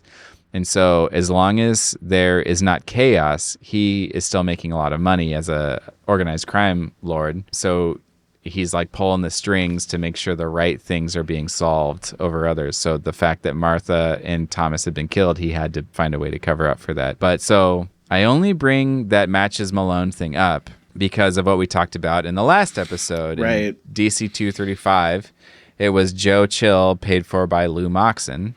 And I thought you were going to bring up that Matches Malone I'm getting there. Is a Batman thing. Okay. And then Matches Malone or Matthew Malone are a common disguise that Bruce/Batman uses when he's going undercover to infiltrate criminal organizations from the comic books. Yeah, that's what I thought. It was kind of weird you would use a name that Bruce goes by as an alter ego as a random hitman. So I think I also read that Bruce's undercover alter ego or whatever is the name of an actual criminal as well. So he's using a real name. Oh, so this is we're planting the seed of okay, I guess that makes more sense now. So the whole story, the whole show is the origin story information for Bruce Wayne Batman. It all takes place before he's Batman. Right, you said so the first episode mostly focused on Gordon, but I think that a lot of the show is that way. Like it's all like what is happening in Gotham Yeah, so to reveal my cards, I didn't want to watch an entire television series since it's all origin stuff. Yeah. So all I can really speak to is this one episode that was really Gordon heavy, but I know that most of the show is not Bruce heavy. It's about it's about the adults of when Bruce was a kid. And it's I think it's going to set up a lot of the reasons that Gotham is needs Batman, you know. But you should watch the show. I recommend it from what I've seen. It's got a 7.8 on IMDb. I prefer IMDb over Rotten Tomatoes. I'm surprised by that. It's rated pretty high. Sure. It's from what I understand, it's like above par for DC shows, but like the bar's pretty low also for live action DC television. So animated movie Batman versus Robin 2015. So this one was really interesting because it was a storyline that I was not familiar with. So it starts with Bruce has a flashback to when he was little. Thomas Wayne reads, "Beware the court of owls that watches all the time, gazing from the shadows behind cement and lime. They see you in your heart, they see you in your bed. Take care, beware, or they will send a talon for your head." "Is it true, Dad?" asked Bruce. "Is there really a group of rich and powerful men that rule the city from the shadows, who send their talon out to destroy anyone who ever mentions their existence?" responds Thomas. "Absolutely not. It's not real. And even if it was, do you think we'd ever let anything bad happen to you? No. I promise that your mother and I will always be around to protect you." Flash to Crime Alley and gunshots. Bruce's parents dead on the street as a man runs away. In the distance, Bruce sees an owl carrying a dead bat. An actual owl, not like a court of owl. Jump ahead to the end. Batman says, "A monastery in the Himalayas where I studied. The Himalayas are not in North Korea anywhere." So there's a couple of things that are interesting in how it like touches into the comics, but also like changes origin. Yeah. I had always read the mountains, the snowy mountains, as the Himalayas as well when I was watching the movies and stuff. Mm-hmm. So that's just aligning with people's intuition, despite the fact that the comics always had them training in Korea. Right. But this one, the Batman versus Superman story, is also really interesting. And I don't need to go into it. Batman versus Robin. Yeah, was interesting. It's not about the origin at all. It's the stuff in between everything I just said. But Robin is Damian, Batman's son. Mm-hmm. Yep. And that whole thing, I had not been aware of at all until I watched this. It was... Oh, really? Pretty interesting situation where, I can't remember her name, Ra's al Ghul's daughter. Talia al Ghul. Yeah. And Bruce had a child together. Who was the villain in Dark Knight Rises. Correct. Yeah, I mean, if you're not going to read, if you're going to watch the movies, then you should watch Son of Batman, which I'm pretty sure this movie is a sequel to, that introduces Damian. I have it. I haven't watched it yet, though. I can't say that I recommend it. I tend to really hate all of the animated movies, but... Yeah, I mean... it's cool that this ties into Court of Owls as well. Yeah, I will say that, like, if I'm being, like, really honest and have the time, I prefer the comics, like... Sure. Dark Knight Returns, is that where he's old? Mm-hmm. Yeah. That's killer. Like, absolute perfection. I love that book so much. The storytelling, the way it sets things up, we just haven't seen in any animated or live action film. So I like that one. I like that way of storytelling way, way, way better. But I don't really take the time to like sit and read very often. So I end up doing movies and TV shows quite a bit more. Totally fair. Batman versus Superman, Dawn of Justice. This is a movie in 2016. Not really much new to say here. There's a quick flashback thing at the beginning of the movie. When the pre-roll credits are running, you see Martha die, you see Bruce fall into the cave and be swarmed by bats. In this version, Bruce is lifted up by the bats as they swarm around him. And if you recall, the reason that this is critical is because the climactic scene of this stupid movie is Batman is gonna kill Superman and he's got him pinned down and Superman's like, "Let me go, I've got to go save Martha," and Batman's like, "Why did you say that name?" So it's like really critical and important to the story that both their mother's name is Martha, because once Batman realizes that, they're friends. Masterpiece. Yeah, just a excellent storytelling. Chef's kiss. Love it. Yeah. This is the last two. We're right almost there. Joker, 2019. Hey. So this one's interesting. So not a ton to say here, but there is an interesting element. Because like is it Batman Returns or just Batman 1989. The 1989 is just Batman. It's just Batman. Okay. So in Batman 1989, Joker, before he was the Joker, killed Thomas and Martha Wayne. In Joker, the movie 2019, it's like similar, but that's not what happens. So Arthur Fleck, who becomes a Joker, thinks that Thomas is actually his dad, and he goes to Wayne Manor. From outside the manor, he meets Bruce and does some magic for him. Eventually, he's confronted by Alfred, but flees after he briefly attacks Alfred. And that's like the only time that like Bruce Wayne interacts with Arthur Fleck / Joker before, assuming down the line he's his like arch rival or whatever. But then later in the movie, during the riots that were caused by Arthur Fleck's madness, one of the rioters catches the Wayne family in an alley and murders Thomas and his wife, sparing Bruce.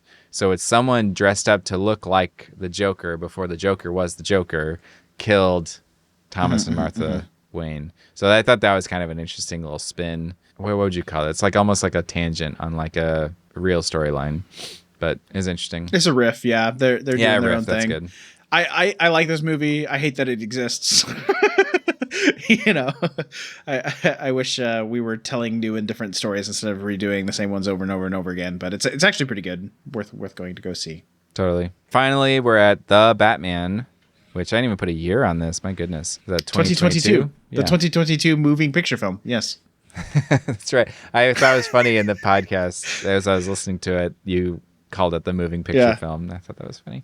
Well, because I just think it's so ridiculous that you have a movie called The Batman, and that's distinguishing it from Batman, and so you're supposed to keep track of it somehow. So I find myself, every time I reference it, calling it the 2022 movie, and I just feel so stupid introducing a podcast going, The Batman, the 2022 moving picture film. So, like, I don't know. Yeah. Yes, I'm calling it moving picture to hang the lantern, as it were. No, I get that. I mean, I think that realistically, people aren't good at, like, keeping all the names in order, you know, like keeping track of all of them. So people just kind of like refer to like the Christopher Nolan Batman Begins, you know, or the Sure. It's the same way that they talk about James Bond, where it's like this is the Pierce Brosnan Bond and stuff like that. So I think people end up referring to the actor who played Batman. So this is totally the Robert Pattinson. I don't think it's necessarily.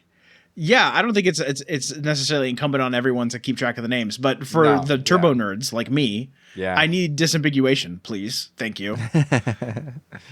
Yeah, and it's not like you're going to be able to say it's the Batman that has the Riddler. Oh, you know, right? So, in that movie, a viral video from the Riddler makes waves as it reveals that there is a dark history between the Wayne and Arkham families, which this refers back to, what I say, Earth 1 earlier, or Earth 0. And a reporter has been trying to do an expose on Martha Wayne over her years in and out of asylums while seeking psychiatric help. Allegedly, Thomas had spoken to Falcone about handling the reporter, and Falcone killed the guy, leading everyone to believe that Thomas put a hitman out on the man, which that's not great. So Bruce confronts Alfred at some point in the movie where he like learns this, and Alfred, who maintains that Thomas only asked Falcone to threaten the journalist into silence, Alfred insists that Thomas really was a good man and that he was appalled by what happened to the reporter. Alfred also suggested that Falcone was the one who put a hit on the Waynes because Thomas had felt guilty about the murder, that he was going to confess to the police. Alfred believes that Falcone had Thomas and Martha Wayne killed to silence them from that confession. So this one, like some of the comics that we talked about last time, isn't distinctly about Batman's origin, but does illustrate some of the details around the Wayne murders. It also talks about Thomas running for mayor. It talks about Martha Wayne being a Arkham, which we saw from Earth 0. Earth 1, Earth 1, if I'm not getting my titles mixed up. Mm-hmm. Let's see. Alfred's characterization, Thomas Wayne's mayoral campaign, the Martha Wayne being part of the Arkham family, all came from Earth 1. Yeah. Yeah, I think this is one of those things where like you're not necessarily changing any of the details of the inciting incident itself, but you're giving details about the characters to provide color, kind of change the way that different shade to the way we interpret Bruce himself. So I really appreciate it. Yeah. And then I did add a little additional reading section because, like, we talked about Flashpoint, if you wanted to go through all that stuff, the Court of Owls, which I think should be a standalone episode at some point. And then I found this Definitely. this YouTube video that was really funny. It's called The Joe Chill Joker Connection. Do you know the many killers of the Waynes? And this is where I found out about like the Zodiac, for example. And it's these three dudes that it's really reminiscent to like last podcast on the left, where like one or two of them are like professionals at whatever they're talking about, and the third one is just there to like on everything that they're saying. And it's funny. Sure.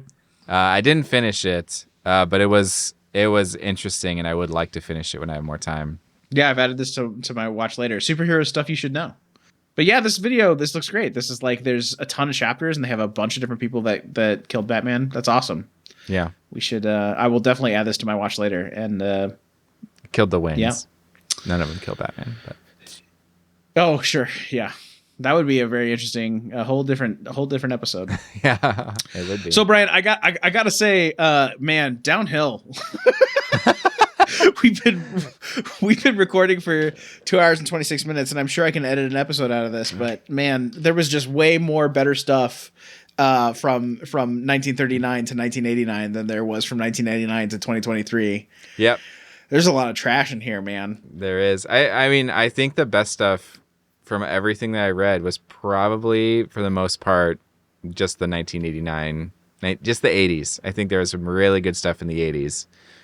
Right after A Crisis on it. on Infinite Earths. Yeah, everyone was kind of making some new stuff. There's good stuff in here. I think some of the adaptations. I mean, to be fair, the majority of the things I think here are adaptations. Yeah. And some of them are great. Like Batman Begins, and totally. I wasn't expecting you to convince me on the episode that the origin in Batman Forever is actually pretty good. And you know what? I probably, because you started with the Superboy stories, that probably shaded my my reception, because I think those are just so they don't match my sensibility. I think if I was in a better mood, I probably would have been more amenable. But those were rough, man. They were. I totally agree. They were just bananas, out of control. Which like, this is actually one of those interesting like differences between you and me.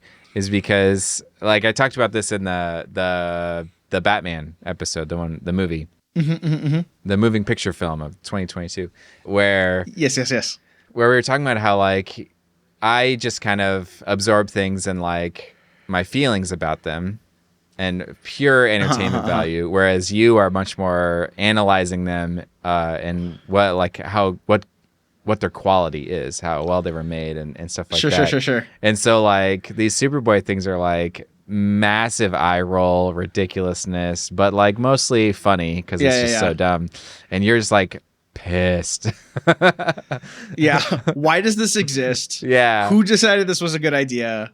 They're ruining everything I love. Yeah. No, it's true. Absolutely. I should approach some of those things with better humor, and I think I do to some degree. Like, we've read a bunch of Golden Age Batman stories that I think, because I have a love and care for Batman, and because I'm like researching the writers about it, I have more patience for it. Whereas like the Superboy's like, I don't give a crap about Superboy. Who wrote this? I've never heard of them. Like, which is. We're probably going to get some angry, Superboy ultra fan writing in about like, you didn't know about like his future telescope? Like, of course, that's like a pinnacle. That's a very important part of like, you know, I love that about Superboy comics, So, well, I don't want you to take what I said as a critique at all. I love it. I think that's part of what makes us work really well. And like, the Silver Age stuff where they're talking about like the massive penny and like the T-Rex and that stuff that is like totally unrealistic and over the top. That doesn't seem to upset you at all. It's this weird retconny, how on earth does this make sense in like a continuity standpoint? That's the really irksome stuff. Which right. Totally agree. Yeah. It's like, we need to sell Superboy comics. Let's trash, Batman continuity for fun. That'll sell some comics. Yeah. Cool. So, well, thanks for putting all this together, man. Heck yeah, man. It was really interesting, and it does really put the bar high for me as far as like how much effort I had to put into the research for this. And I feel like you could give me any other episode and it'll probably be a little easier. Sure. Well, not that I don't appreciate it, because I do, because I think this was, if there was any episode for you to put in this effort, I think this would have been the one. Like, I think this is very important, and things sort of ripple out from there. But, I think it is probably the case that, like, when we go to, like, what is every version of the Batmobile or whatever in like a year from now, and you're doing research from that, you don't need to go this deep. Like, I think people will understand. We do an hour worth of content. We only hit the stuff that's most notable, and you'll get some more sleep. I think. Oh yeah, well. yeah. Again, not a critique. I very much appreciate it. Well, this is my first hosting episode, so I'm definitely like, there's a learning curve here for sure. Sure. If you like the show, then maybe you can help other people find us too. Tell your friends about the show if you think they'd be interested. If you're using Apple Podcasts, tap on the name of the show, scroll down, and find a place to give us a review. All you got to do is tap on the stars, but if you write a review, we will read it on the show. If you're using Overcast, hit the star at the bottom of the Now Playing screen to recommend us. It helps us a lot. If we can build up an audience, then we can keep putting out episodes. You can find all of our episodes and show notes at batlessons.com. You can send us comments, questions, corrections, or even suggestions to contact@batlessons.com. Or you can tweet at us at batlessons. Until next time, I'm Brian Anders. And I'm Alex Cash. Thanks for listening.